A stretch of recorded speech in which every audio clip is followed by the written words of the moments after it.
My name is Lara Halabi and I'm the owner of Fluffy Thoughts Cakes in McLean, Virginia. I love making cakes for people. I love seeing people happy when they eat something delicious, and I love art as well. Everyone that works at the shop is an artist, and they all have their own special techniques and skills that they do. But to be an artist and to get into this, you definitely have to have some kind of baking background. So I do recommend to go to pastry school and learn the fundamentals of baking. This was the best way for me to incorporate art and food together.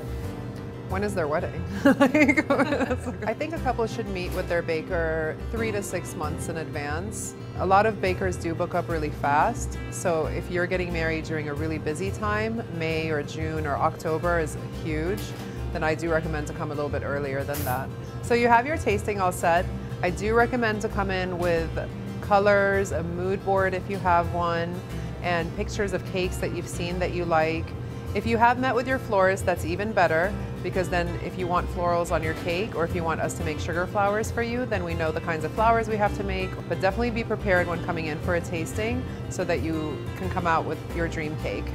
If you're looking for a baker, I would recommend to take a look at their Instagram page if they have one, or even their website, just to kind of see their style and see if your style matches theirs. Definitely check out their cake flavors, that's super important. So check out and see if there's any flavors on there that you like.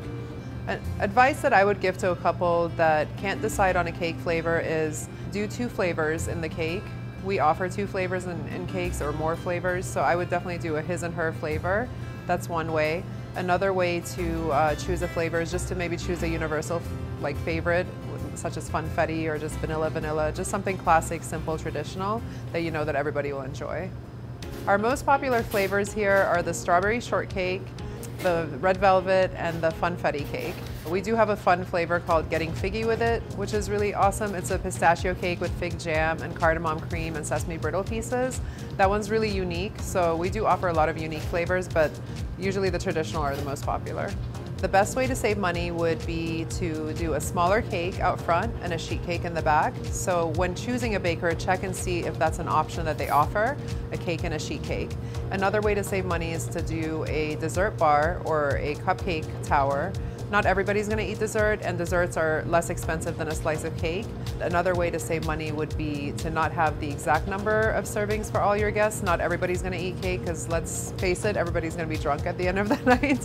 So sometimes people forget to eat the cake, and the best way to do it is just to have a dessert table set out with cake slices on there, and people can go up and choose cake if they want. And that way you're not serving tableside, and you don't have to serve everybody cake. A lot of times people think that faux cakes save money, and sometimes they do if you have a huge wedding. But if you're having a smaller wedding and you want a faux cake, that's not always going to save you money, because it's going to take the same amount of time for us to make the faux cake as it does the real cake.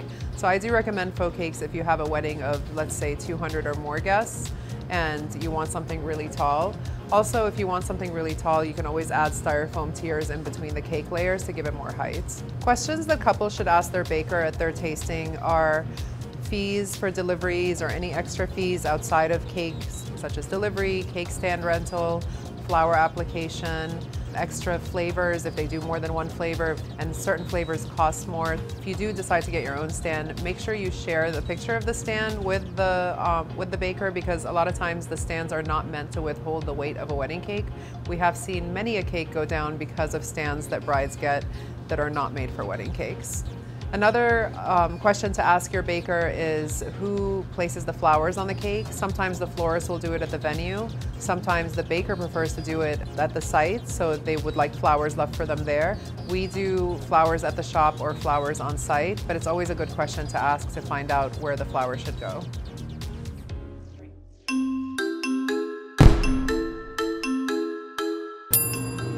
No first look. Unplugged. Black attire. Marble. Chocolate. Fondant. Oh, that's a hard one. Chocolate chip. That's all I got. Yay! Yeah, love it. Okay. I was just doing everything. Fondant, yeah. That was a hot cake. I mean, for the look, like fondant is always so clean.